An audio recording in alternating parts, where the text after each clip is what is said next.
Hello, magandang hapon. Ito nga pala po yung hardin ni Tita Grace. Maganda yan. Pero ngayon lang, niya naharap maglinis.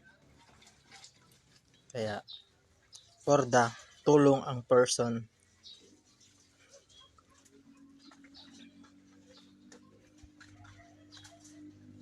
Oh, nakikita nyo ba?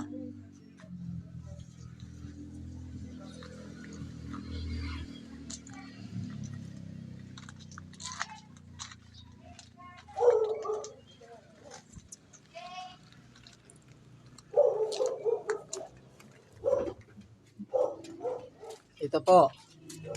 Mine, 20 pesos na lang po. 20 pesos. Ibebenta ko na po yung halaman ni Auntie Grace dahil hindi na niya po naalagaan. Ito, 50 na lang. Yan guys, 50. Oh, ito, mamili kayo dyan.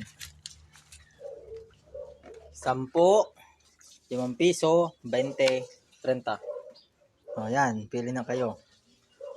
Mine, green. Ito po yung kasama ko na magiging plantito na rin.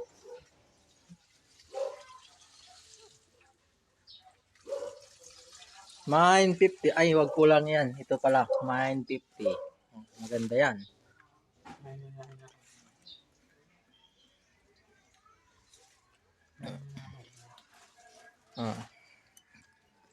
Ito yung nag-viral na dragon fruit ni Auntie Grace.